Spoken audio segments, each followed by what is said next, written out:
महाराज जी, मेरी आयु 76 वर्ष है। अपने जीवन काल में मैंने परिवार में पूज्य दादी, पिता, माता, संबंधियों के अतिरिक्त हाल में ही अपनी पत्नी का देहावसान देखा। महाराज जी, ये सभी अक्सर मेरे सपने में आते हैं। कोई बात तो नहीं करते, पर मैं उन्हें कष्ट में हालत में देखता हूँ। महाराज जी, क्या ये मेरे द्वारा उनके प्रति किसी प्रतिकूल व्यवहार का परिणाम है, या नहीं सेवा भाव में कमी, या नहीं, मोह? ऐसा कुछ नहीं है। ये स्वप्न तीन प्रकार के होते हैं। एक होता है जिनसे हमारा मानसिक संबंध रहा है, बिना किसी कारण के कल्पनात्मक उनके दृश्य उपस्थित करना। एक होता है जिनका कोई अस्तित्व नहीं है, ऐसा स्वप्न आना। और एक होता है भागवतिक, किसी महापुरुष का आगमन होना। ये सत्य के अंतर्गत आता है। वो आपको निर्देशन या आपको दुलार या आज्ञा, जो भी आज्ञा, वो सत्य होता है। अब ये मन बहुत से संस्कारों से, संबंधियों से जुड़ा है। तो आप देखो, कोई इतना ही स्वप्न थोड़ी आता है, कितने स्वप्न आते हैं जिनका कोई मतलब नहीं है।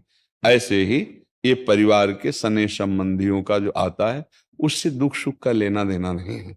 हाँ, ये जरूर है कि हम अपने जीवित अवस्था में कर्तव्य का उनके साथ पालन किया कि नहीं किया। अगर किया तो धन्य है, अगर नहीं किया तो अब कर लेना चाहिए। उनके प्रति नाम जप करना, उनके प्रति दान पुण्य करके उनको प्रदान करना। जैसे पिता है या पितामह है, ये हम यहां से जो भी दान पुण्य करेंगे, जो भी अनुष्ठान कराएंगे, वो ट्रांसफर हो जाएगा, उनको पहुंच जाएगा। ऐसा विधान है। इसीलिए परिवार में चाहा जाता है कि कोई हमारे हो जो कम से कम हमें दान कर सके, पानी दान कर सके, अन्न दान कर सके, या कुछ ऐसा। जैसे ना पिंड दान कहा जाता है कि भाई पिंड दान करने वाला तो कोई हो।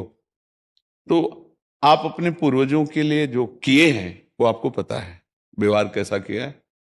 अभी जो आप किए हैं वो पता है। अगर करने की कोई आकांक्षा, ऐसा लग रहा है कि हमारे पूर्वज विपत्ति या दुख में है क्या, तो उनके लिए कर लेना चाहिए।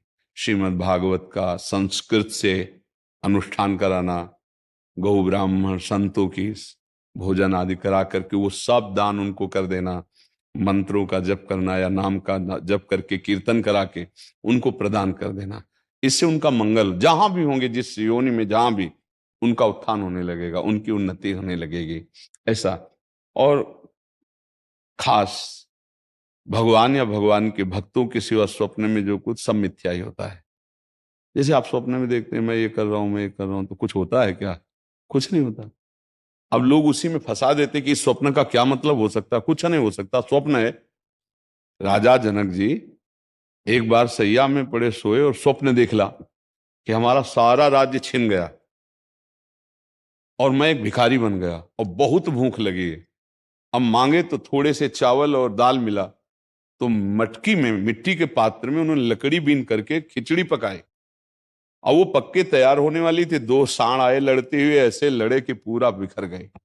और भूख से व्याकुल, अरे ये क्या, ऐसे क्यों? पूरा मेहनत किया हुआ सब भोजन, और आंख खुली तो महाराज जनक का सत्याग्रह। तो उनका ये सत्य कि वो सत्य, जो अभी जनक भूखा डोल रहा था, भीख मांगा और वो चावल दाल पका रहा था, वो जनक सत्य, ये सत्य?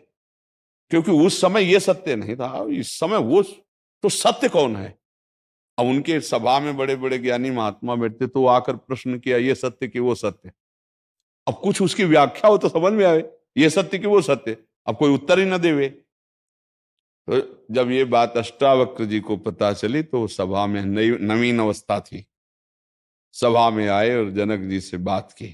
जनक जी ने पूछा कि ये सत्य कि वो सत्य? तो उन्होंने कहा, ना ये सत्य ना वो सत्य। उमा कहूं मैं अनुभव अपना, सत हरि भजन जगत सब सपला। सपना तो सपला है ही, जागृत भी सपला है, सत्य है हरि नाम। तो आप ये समझ लीजिए, ज्यादा उस पर विचार मत कीजिए।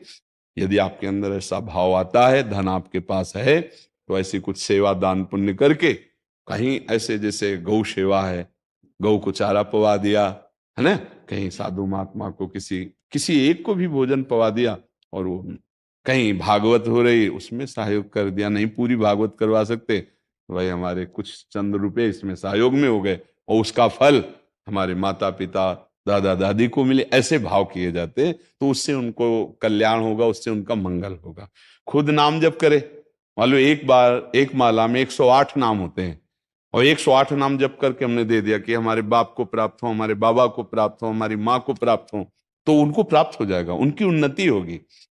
एक नाम भी कल्याण कर सकता है, इसलिए स्वयं करे, अर्थ के द्वारा ऐसा करके कर दे, और बकाया ज्यादा स्वप्न का विचार न करे, ये व्यर्थ होते हैं।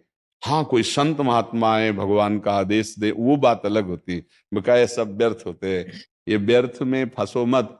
अगर स्वप्निक विचारों वालों से बात करोगे तो आपको फंसा देंगे। कुछ नहीं, जब जागृत स्वप्न है तो फिर स्वप्न तो स्वप्न ही है। भगवान शंकर कह रहे, उमा कहूं मैं अनुभव अपना, अनुभव अपना, सत हरि भजन जगत सब सफला। समझ रहे आप जी?